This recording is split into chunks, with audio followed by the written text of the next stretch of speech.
Saat Handi menaiki petir, dia bisa dengan jelas melihat wajah teror iblis tua di dalam angin hitam. Dengan gelombang lain dari sayapnya, guntur menggelegar lagi, dan dia tiba di depan angin hitam dalam kilatan putih biru. Petir memudar untuk mengungkapkan Hani menghalangi jalan iblis tua. Angin kencang hitam berhenti sebentar hanya untuk mengubah arah dengan cepat. Pada saat itu, Hani mencibir dan memegang tangannya dalam gerakan mantra.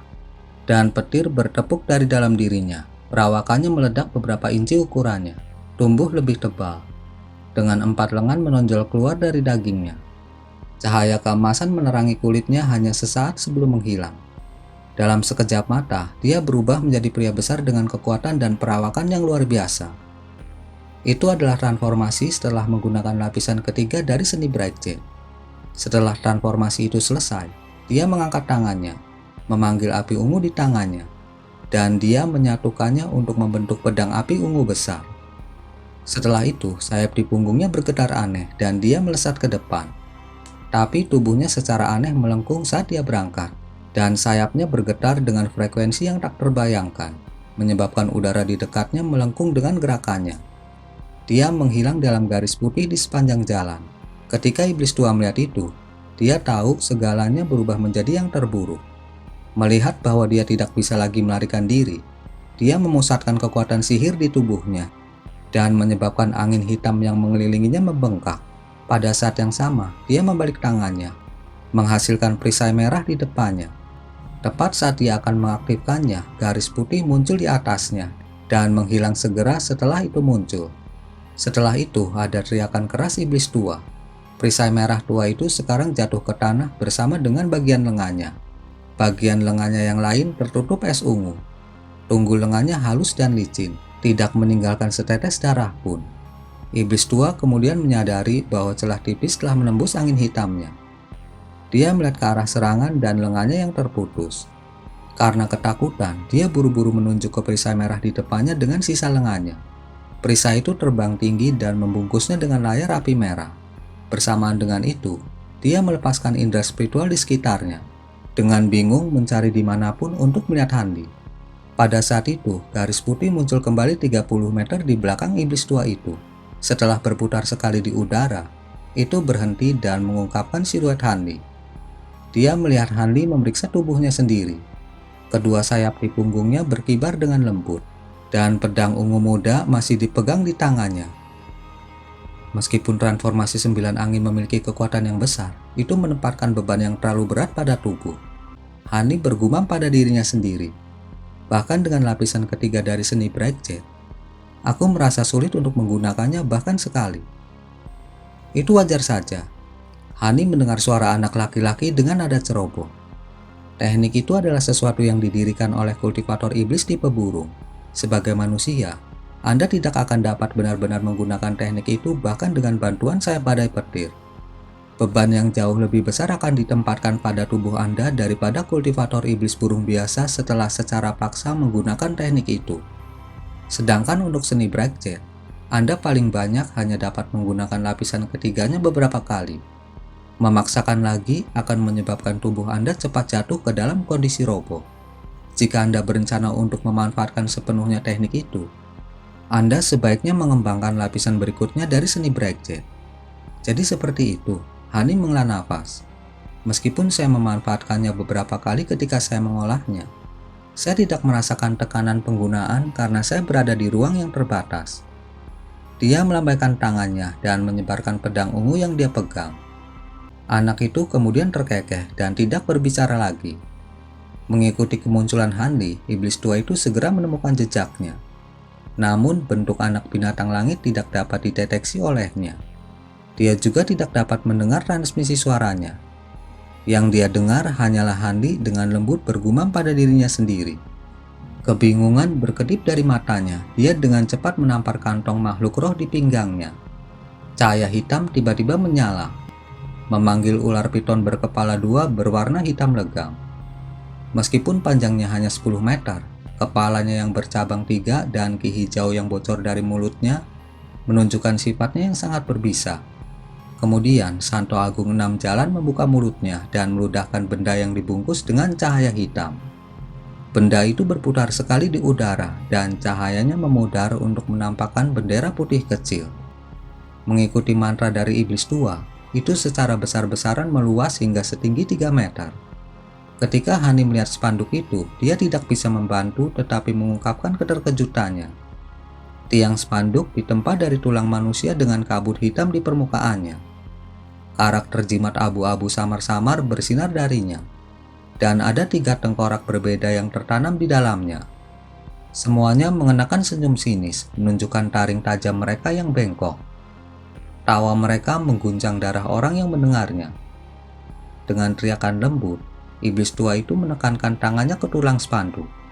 Ketika tengkorak itu bergetar saat kabut hitam menyembur dari mulut mereka, mereka menangkap tangannya yang terputus, berkelahi satu sama lain saat mereka melahap potongan-potongan itu. Tengkorak itu bersinar dengan cahaya merah, perawakannya segera membesar. Dengan ini, sebagian besar teror di wajah Santo Agung 6 Jalan lenyap, dan dia dengan cemberut menoleh untuk melihat Hanli. Tampaknya iblis tua itu telah sadar kembali. Dengan kecepatan aneh yang diperlihatkan Hanli, dia tahu melarikan diri bukan lagi pilihan. Dia akan bergegas menuju kematiannya jika dia terus melarikan diri. Akan lebih baik untuk berjuang sampai akhir, berharap menemukan peluang kemenangan. Akibatnya, dia mengungkapkan harta karun terakhir yang dia simpan sebagai cadangan, sesuatu yang belum pernah dilihat oleh orang lain. Hani mengerutkan kening saat melihat itu. Meskipun dia belum pernah melihat harta karun itu sebelumnya, spanduk itu membawa Yinki yang menakjubkan. Dia tidak berani meremehkannya. Andi kemudian mendengar suara aneh. Panji 3 jiwa ilahi. Saya tidak menyangka seseorang di dunia ini mampu memurnikan barang yang begitu jahat. Ini benar-benar di luar keyakinan. Itu cukup terkenal di alam roh sebagai salah satu dari 7 artefak jahat yang hebat. Tentu saja, salinan dangkal itu hanya memiliki sebagian kecil dari kemampuan spanduk yang sebenarnya. Penciptaannya sangat berdarah, membutuhkan setiap manusia atau binatang yang dimurnikan untuk mati dalam kematian yang mengerikan. Meskipun tidak terlalu kuat, itu membutuhkan kematian banyak kultivator. Anak itu terkekeh. Meskipun dia memuji spanduk itu, ada sedikit ketakutan dalam suaranya. Jadi seperti itu, sesaat kesadaran diikuti dengan seringai. Cih, tidak heran dia kultivator iblis terbesar di Laut Bintang yang tersebar. Tidak ada yang dia hindari. Karena dia memiliki artefak jahat dengan reputasi seperti itu, sebaiknya saya menguji kekuatannya. Hanli kemudian meraih pinggangnya dan mengangkat tangannya, mengeluarkan botol hitam legam. Botol itu berputar di udara dan tutupnya terbuka dengan sendirinya. Tiba-tiba, Yinki abu-abu melesat dari dalam, melepaskan 5 siluet putih yang mengambang santai di udara. Mereka adalah iblis Shinko yang tidak bisa dipecahkan. Segera setelah 5 iblis muncul, Hani membentuk gerakan mantra. Tiba-tiba 5 kerangka keluar dari laut dan langsung berubah menjadi kepala hantu seukuran roda. Dengan tanduk bengkok dan taring ganas, mereka langsung menerkam ke arah spanduk. Iblis Shinko yang tidak bisa dipecahkan. Seperti yang diharapkan dari reputasinya sebagai kultivator iblis terbesar di Laut Bintang tersebar, Santo Agung 6 Jalan segera mengenali 5 iblis, dan tidak bisa tidak mengucapkan nama mereka. Karena iblis tua tidak tahu bagaimana Hani memperoleh iblis Shinko daripada menciptakannya secara pribadi, dia percaya Hani menjadi kultivator iblis karena seperti dirinya. Dia segera merasakan jantungnya tenggelam. Orang ini sudah sulit untuk dihadapi. Jika Hani juga ahli dalam teknik jalan iblis, dia mungkin benar-benar mengalami malapetaka. Dengan iblis Shinko bersiul ke arahnya, dia tidak punya pilihan selain memindahkan spanduk di depannya. Spanduk tulang bergetar. 3 tengkoraknya yang tertanam mengeluarkan tawa dingin sebelum membuka mulut mereka dan menyemburkan Yinki yang hitam pekat. Saat mereka melanjutkan serangan mereka, para iblis Shinko membuka mulut mereka, menyemburkan api yin hijau. Untuk sementara waktu, ki hitam dan api iblis hijau bergolak bersama dan pecah terus-menerus. Pada saat berikutnya, pipi iblis tua itu berubah. Dalam konfrontasi tersebut, api yin iblis Shinko mendorong kembali ki hitam dengan kekuatan yang luar biasa. Santo Agung mengeluarkan serangkaian kutukan dalam pikirannya. Sepengetahuannya, iblis Shinko seharusnya hanya memiliki kemampuan seorang kultivator formasi inti akhir. Tetapi kepala hantu di depan matanya menunjukkan kekuatan yang jauh melebihi itu. Mereka menekan 3 tengkorak iblis tahap jiwa baru lahir yang tertanam di spanduknya. Kekuatan harta karun sangat bergantung pada kekuatan dan kontrol sihir pengguna. Iblis tua itu menggertakkan giginya dan membentuk gerakan mantra dengan satu tangan, membuka mulutnya untuk mengeluarkan kabut esensi darah. Spanduk tulang mendengus keras, menyerap semuanya dalam sekejap. Karakter jimatnya bergolak dengan intensitas tinggi, dan tengkorak berukuran kepalan yang tak terhitung jumlahnya mulai muncul di sekitarnya. Hantu itu membuka mulut mereka sekaligus, menyemburkan aliran ki hitam yang tak terhitung jumlahnya, berkumpul bersama untuk mengambil bentuk naga banjir hitam. Naga itu berputar di udara sekali sebelum menerkam ke arah 5 kepala hantu. 2 dari iblis Jinko sedikit gemetar, berbalik dari bentuk kepala hantu mereka menjadi kerangka. Mereka menepuk tangan mereka dan memanggil sepasang pedang tulang sepanjang 1 meter di tangan mereka. Tanpa rasa takut, mereka menyerang untuk menemui naga banjir dalam pertempuran. Dengan 2 kepala hantu yang lebih sedikit, api yin yang dilepaskan oleh 3 iblis Jinko yang tersisa sangat melemah, menstabilkan konfrontasi dengan ki hitam dari spanduk tulang. Api ki hitam dan yin menemui jalan buntu. Iblis tua merasakan kelegaan sesaat, tetapi melihat Handi lagi, hatinya bergetar. Handi sedang melihat pertempuran dengan tangan di belakang punggungnya, memakai senyum misterius di wajahnya. Pada saat itulah, dia tiba-tiba merasakan sesuatu yang salah, dan dia mengembalikan pandangannya ke pertempuran. Dia mengkhianati kebingungan di wajahnya dan hatinya jatuh. Tiba-tiba, perasaan bahaya yang ekstrim muncul di atas kepalanya. Tiba-tiba, ular piton berkepala 2 aneh yang berputar di atas kepalanya mengeluarkan teriakan membingungkan yang berisik, menarik perhatian iblis tua itu. Dia menoleh dan menemukan siluet biru mengambang 10 meter di belakangnya. Pisau kristal hitam telah membelah angin hitam yang mengelilinginya, dan perlahan menuju ke penghalang cahaya merahnya. Jika dia tidak berbalik, dia takut tubuhnya akan segera kehilangan kepala. Wajah Santo Agung 6 Jalan pucat pasi. Ketika jiwa baru lahir kedua di dalam boneka melihat bahwa penyergapannya terungkap, dia tiba-tiba memberikan gerakan mantra. Dengan suara ruang robek, pisau itu berkedip ke depan, sedangkan untuk boneka itu, cahaya perak bersinar terang dari tubuhnya sebelum menghilang tanpa bekas. Sementara itu, Hani akhirnya mengambil tindakan setelah berdiri dari kejauhan dengan tangan di belakang punggung. Dengan kilatan dingin menyala di matanya, dia mengangkat tangannya, dan cahaya hijau menyala saat penguasa 8 roh secara aneh melengkung di depannya. Dia meraih penggaris dan melambaikannya ke Santo Agung 6 Jalan. Kemudian dengan kepakan sayapnya dan suara guntur, dia menghilang. Karena tidak mampu memperhatikan apa yang sedang dilakukan Hanli, iblis tua itu melihat pisau hitam pekat itu berhenti sesaat sebelum dengan mudah menembus penghalang pertahanannya. Saat itu juga, dia mengeluarkan teriakan yang memekakan telinga. Sosoknya kabur, dan tiba-tiba garis hitam terbang keluar dari bagian bawah dadanya untuk bertemu dengan pedang itu. Setelah itu, tubuhnya berubah menjadi 2 salinan dirinya sendiri dan melesat ke arah yang berbeda. Saat Santo Agung 6 Jalan terbelah menjadi 2, ular berkepala 2 itu menyemburkan semburan cairan tinta di bawahnya, menciptakan kabut beracun yang menyelimuti segala sesuatu yang berada 30 meter di bawahnya. Ledakan meledak tanpa henti. Cahaya hitam dan pisaunya menghantam dan meletus menjadi bola cahaya hitam yang menyilaukan. Tidak diketahui harta karun apa yang dilepaskan 6 Jalan, tetapi berhasil memblokir belati esensi iblis. Cahaya perak menyala, dan boneka itu secara aneh muncul di posisi asli iblis tua itu. Kabut beracun yang bergolak menyelimuti itu sepenuhnya. Setelah kemunculannya, ular berkepala 2 itu menggelengkan kepalanya dan menukik ke arah boneka itu. Tetapi di saat berikutnya, teratai perak muncul di atas kepala ular tanpa peringatan. Itu 1 kaki besarnya dan bersinar terang dengan 7 warna cahaya Buddha. Gerakan ular hitam itu segera melambat saat cahaya Buddha menjebaknya dan segera menghentikannya. Hanya 2 pasang mata hijaunya yang bergerak. Segera setelah itu, 2 benang perak dengan cepat memotong kabut hijau dan melilit kedua kepala ular hanya untuk roboh. Kemudian saat kabut hijau bergolak, boneka manusia itu perlahan terbang tanpa menunjukkan kerusakan sedikit pun. Sebenarnya, ular itu adalah hewan yang menarik. Kabut beracun setara dengan 10 racun mutlak dunia kultivasi. Jika kultivator biasa menyentuhnya, mereka akan segera binasa. Tapi itu bukanlah bagian racun yang paling ganas. Sebaliknya, itu mampu menembus sebagian besar penghalang unsur tanpa peringatan atau sensasi apapun. Setiap kultivator jiwa baru lahir yang tidak waspada terhadap itu akan menemui akhir mereka.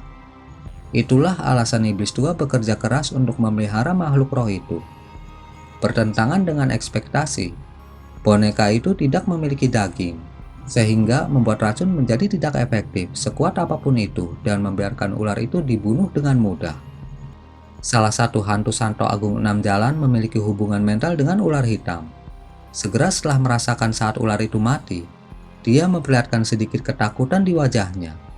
Tanpa berbalik, dia menunjuk ke spanduk tulang dan kemudian melarikan diri dengan sekuat tenaga.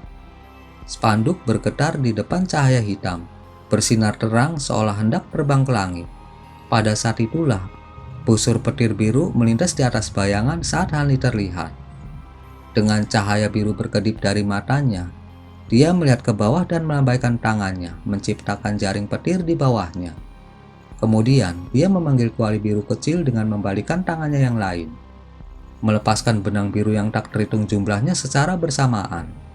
Meskipun iblis tua memiliki teknik cloning ajaib yang menunjukkan hampir tidak ada perbedaan dalam indera spiritual mereka, mata penglihatan terang Hanli dapat melihat menembus mereka dan langsung mengenali perbedaannya, serta mana yang merupakan Santo Agung 6 Jalan. Kedua hantu berteriak keras dengan bahu gemetar saat melihat Hanli melancarkan serangan. Serangan itu tiba tepat di depan salah satu hantu dalam sekejap. Saat ini, bayangan itu tampak jauh lebih redup dan samar daripada sesaat sebelumnya. Santo Agung 6 Jalan sejati menggelengkan dengan bajunya dan memanggil payung giok biru di atas kepalanya. Itu dengan cepat berkembang beberapa kali ukuran aslinya dalam sekejap, melindungi iblis tua seluruhnya dari atas. Beberapa gedebuk terdengar saat benang biru kuali menghantam hantu Santo Agung 6 Jalan. Benang-benang itu berhenti sejenak sebelum menembus dengan rapi. Tak lama setelah itu, busur petir emas meledak, segera menyapu hantu itu tanpa perlawanan. Segera setelah itu, kilat dan benang menyatu dengan kilatan yang menyilaukan, dan secara kabur menghantam bagian atas payung. Setelah badai cahaya yang cerah, payung itu tetap tidak terluka. Payung tidak bergerak sedikit pun dari atas. Ketika Hanli melihat itu, ekspresinya tenggelam dan dia mengulurkan tangannya, memanggil pedang emas sepanjang 1 meter di genggamannya. Segera setelah itu, sayap di punggungnya bergerak dan menukik ke bawah, menghilang dalam garis putih. Iblis tua dengan cepat bereaksi dan berusaha menghindar. Tapi sebelum dia bisa bertindak, cahaya keemasan melintas dari permukaan payung. Bagian tengah payung dibelah melalui bagian tengah. Iblis tua berteriak. Dia segera melindungi dirinya dalam cahaya hitam saat dia melarikan diri. Tapi saat dia lepas landas, ruang di depannya melengkung di mana benang putih muncul melingkari iblis tua itu seperti kilat. Pelariannya ditolak. Hal berikutnya yang dia rasakan adalah dingin di punggungnya. Dalam sekejap, api ungu pucat menerobos penghalang ki jahatnya dan menembusnya dari belakang. Baju besi harta karun yang dikenakan di tubuhnya tidak dapat memblokir serangan itu sedikit pun.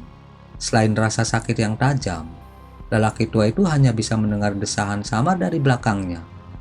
Kemudian dia melihat ke bawah untuk menemukan telapak api ungu menonjol darinya, segera menyebarkan lapisan api ungu di sekelilingnya. Dalam sekejap mata, itu menutupi sebagian besar tubuhnya dan menyegelnya dalam es. Meskipun wajahnya disegel dalam es, dia memutarnya menjadi menyeringai dan menggertakkan giginya. Sebuah ledakan teredam terdengar. Setengah bagian bawah tubuhnya yang belum membeku tiba-tiba meledak. Saat awan darah dan darah berceceran di udara, cahaya merah menyala, darah menyala dan menyerbu ke arah Hanli. Pada saat yang sama, bola cahaya hijau keluar dari mayat dan berkedip lebih dari 100 meter. Cahaya hijau menyelimuti jiwa baru lahir yang hitam pekat. Tangannya memegang erat botol giok hijau.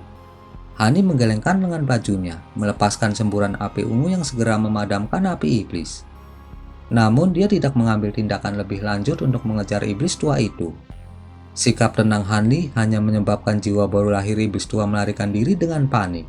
Setelah berkedip dari pandangan beberapa kali, jiwa yang baru lahir muncul ratusan meter dan berbalik. tertegun melihat bahwa Hani tetap diam. Dia tidak bisa membantu tetapi berhenti. Pada saat itu, udara di atas jiwa baru lahir berkedip, diikuti oleh kemunculan pisau hitam pekat yang diam-diam. Hanya ketika pisau itu tiba tepat di atas kepalanya, jiwa baru lahir menemukannya. Pada saat itu, semuanya sudah terlambat. Garis hitam melintas dan jiwa baru lahir dibelah menjadi dua. Kemudian dengan hiasan perak yang cerah, Hani dengan santai berjalan. Ketika boneka mirip manusia itu membuang ular berkepala dua itu, Hani menyuruhnya tetap di posisinya di dekatnya. Kemudian dengan perintahnya, itu mencegat pelarian jiwa yang baru lahir. Setelah itu, pemandangan aneh mengikuti. Jiwa baru lahir tidak menghilang setelah dibelah menjadi dua. Sebaliknya, itu berubah menjadi awan ki hitam yang bergolak, berpisah menjadi 6 garis yang melesat ke arah yang berbeda. Boneka itu terkejut dan segera menjentikan jarinya. Tiba-tiba Guntur bertepuk tangan dan selusin busur petir dengan cepat dilepaskan, menyerang ki hitam dalam sekejap. Beberapa tepukan guntur yang teredam mengikuti rangkaian ledakan emas. Kultivator iblis yang mengguncang laut bintang tersebar selama ratusan tahun menemui ajalnya. Boneka manusia itu melirik area ledakan. Setelah memastikan tidak ada lagi sisa-sisa jiwa baru lahir, itu segera mengulurkan botol kecil yang dipanggil ke dalam genggamannya. Itu tidak segera membuka botol, tetapi perlahan-lahan melayang ke arah Hanli. Iblis tua itu benar-benar kurang beruntung. Teknik rahasia untuk mengubah jiwa baru lahir menjadi hantu sangat langka. Terhadap kultivator biasa, salah satu hantu yang terbentuk dari jiwa baru lahir mungkin bisa melarikan diri, memberinya kesempatan untuk memulihkan diri. Tapi yang terjadi, Hani pernah menghadapi teknik seperti itu selama berada di dataran Mulan dan bersiap untuk hal seperti itu terjadi. Dengan demikian, boneka mirip manusia itu memanfaatkan petir penakluk iblis dari panah bambu untuk menjatuhkan semua fragmen hantu. Jika ada satu momen ragu-ragu, itu akan sangat merepotkan. Setelah fragmen hantu bersembunyi, akan sangat sulit ditemukan. Ketika boneka mirip manusia terbang ke Hani, itu melemparkan botol hijau ke arahnya. Hani menangkapnya dan memeriksanya sejenak sebelum mengungkapkan kegembiraan di wajahnya. Tapi sebelum dia membuka botol, tangisan hantu menjerit dari kejauhan. Hani mengangkat kepalanya dan melihat ke arah iblis Cinko yang tidak bisa dipecahkan. Tanpa iblis tua yang mengendalikan panji tulang, kekuatannya menurun drastis, membuat para iblis Cinque mendapatkan kembali keuntungan. Namun 3 tengkorak yang tertanam di spanduk itu bukan milik kultivator biasa. Meski mereka bukan tandingan para iblis Cinque, amukan nyala api mereka tampak sangat brutal. Ketika Hani melihat itu, dia mengerutkan kening dan memerintahkan iblis Cinque dengan gerakan mantra.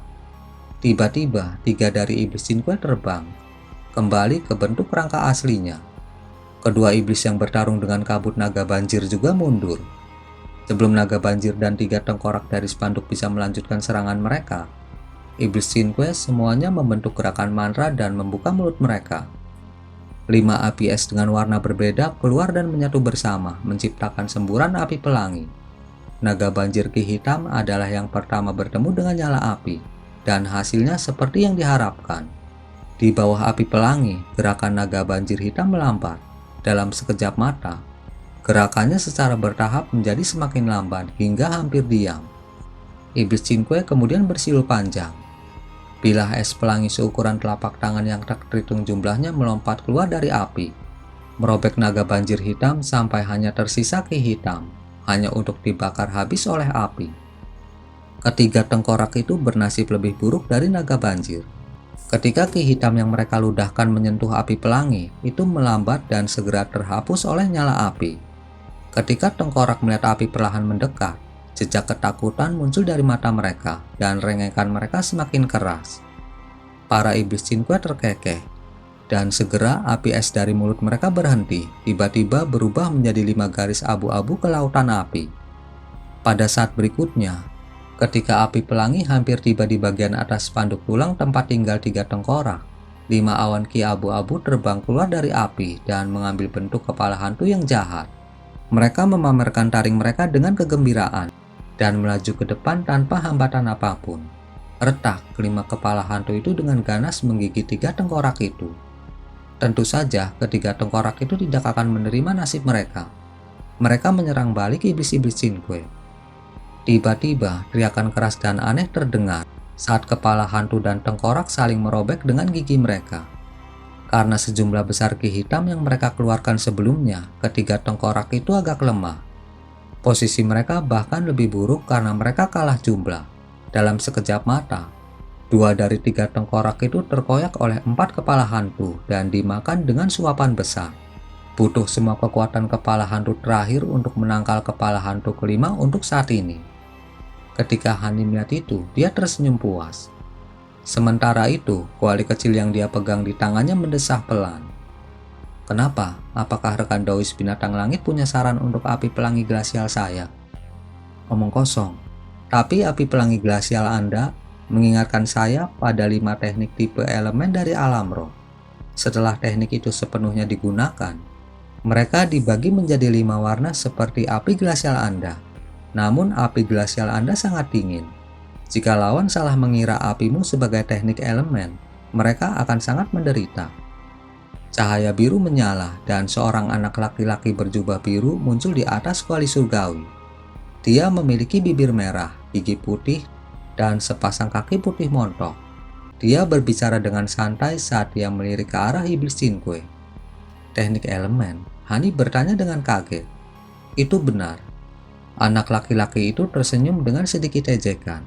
Sejak saya tiba di alam fana Anda, saya telah menemukan bahwa ada beberapa kultivator yang mempelajari banyak elemen. Kebanyakan hanya belajar satu. Hehe. Jika ada dari orang-orang itu yang naik ke alam roh, saya khawatir mereka tidak akan memiliki harapan untuk naik ke tahap penyempurnaan void. Maksud kamu apa? Hani dengan cepat bertanya dengan hati yang terguncang. Tidak banyak. Masih terlalu dini untuk berbicara dengan Anda tentang tahap penyempurnaan void. Namun saya akan menyebutkan bahwa poin penting untuk naik ke tahap penyempurnaan void adalah menggabungkan 5 elemen menjadi satu.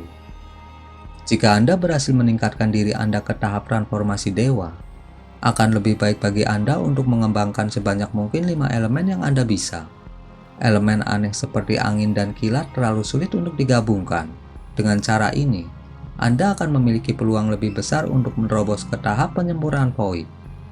Tentunya, metode kultivasi dengan banyak teknik jauh lebih sulit untuk dikembangkan dibandingkan dengan teknik biasa. Kecepatan pengumpulan kekuatan sihir akan lebih rendah dari teknik elemen tunggal juga.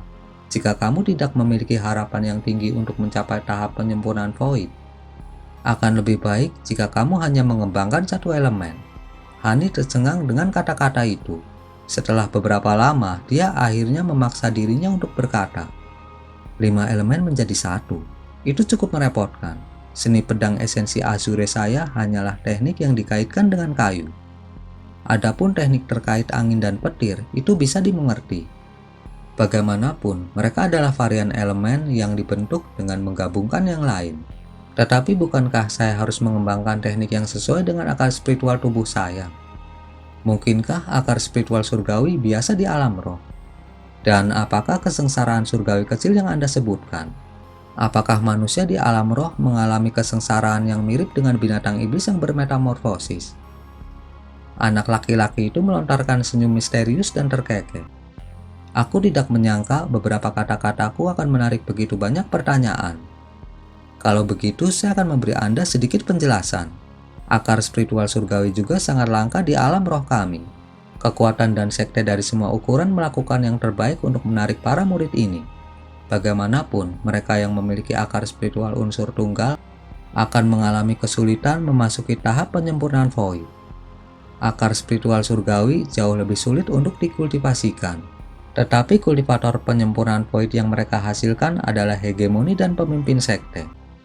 Ketika mereka yang memiliki akar spiritual surgawi menerobos ke penyempurnaan void, mayoritas dari mereka akan mengembangkan teknik dengan 2 atau lebih atribut.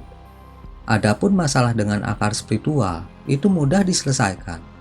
Manusia di alam roh menemukan metode untuk menggunakan inti iblis binatang tertentu untuk menggantikan kurangnya akar spiritual mereka. Metode akar spiritual inti ini akan lebih rendah dari akar spiritual asli. Seharusnya tidak ada masalah dalam teknik kultivasi elemen lain.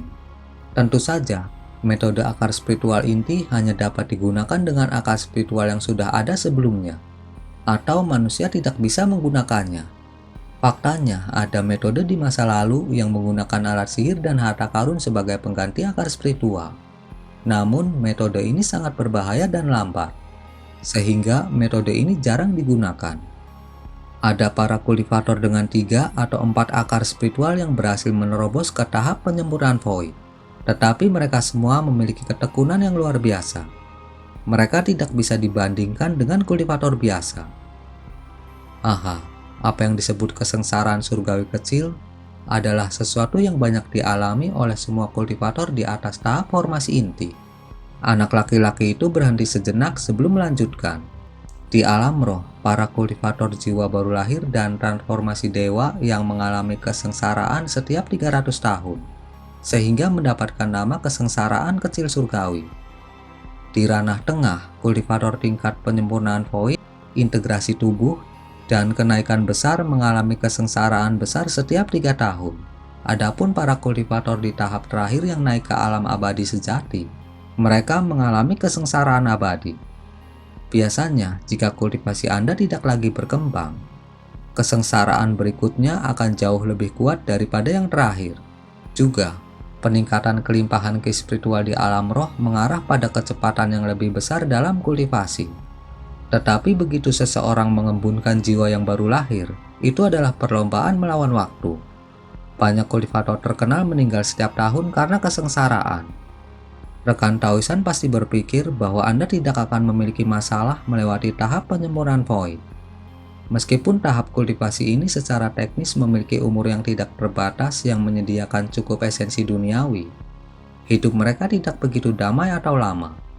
Selama Anda naik ke alam roh, kematian karena kesengsaraan surgawi hanyalah masalah waktu. Dengan mengatakan itu, wajah bocah itu menjadi cemberut dan matanya memiliki ketakutan yang dalam. Hani memasang ekspresi serius.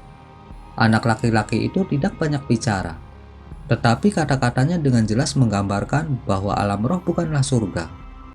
Tapi ketika Hani mendengar bahwa kultivator tahap penyempurnaan void memiliki umur tak terbatas, dia sangat gembira. Meskipun dia sudah membaca beberapa catatan yang menyebutkan umur tak terbatas dari seorang kultivator penyempurnaan void, dia sekarang memiliki kebenaran yang penuh dan pasti. Dari nadanya, tampaknya umur tanpa batas hanya dapat dicapai setelah dia naik ke alam roh. Bahkan jika dia berhasil mencapai tahap penyempurnaan void di alam fana, esensi duniawi kurang, itu membatasi umurnya. Pada tahap transformasi dewa, seseorang dapat bergabung dengan esensi duniawi. Umur mereka tidak akan dibatasi oleh 2000 tahun setelah mereka memasuki alam roh. Tidak heran mengapa para eksentrik transformasi dewa itu begitu putus asa untuk menemukan metode untuk naik. Adapun kesengsaraan yang binatang langit sebutkan, Hanli agak berhati-hati terhadap mereka, tetapi dia tidak terlalu memikirkannya. Masalahnya agak jauh darinya untuk dipertimbangkan. Setelah Hani menunjukkan beberapa pertanyaan lagi terkait dengan akar spiritual inti dan akar spiritual artefak, dia akhirnya terdiam, matanya berbinar dalam pemikiran yang dalam. Sesaat kemudian, Hani memainkan botol hijau tua di tangannya dan membuka tutupnya. Cahaya biru menyala dan botolnya bergemuruh sebelum tutupnya terlepas.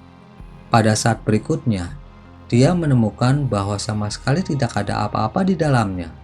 Dalam keterkejutannya saat dia memikirkan tindakan apa yang harus diambil selanjutnya, cahaya hitam tiba-tiba keluar dari botol dan terbang. Meskipun Hani tidak siap, dia tidak akan membiarkannya melarikan diri. Dengan mendengus dingin, dia mengulurkan tangannya. Sebuah tangan biru besar muncul di atas cahaya hijau dan menyelinap ke bawah untuk meraihnya. Cahaya hijau yang kabur sepertinya sudah melemah. Meskipun dia melarikan diri dengan kecepatan tertinggi, tangan besar itu dengan mudah meraihnya dari udara. Di dalam cahaya hijau yang berkedip-kedip, seseorang bisa melihat penampilan samar-samar dari jiwa baru lahir perempuan. Hani tidak bisa membantu tetapi membelai dagunya saat melihat itu.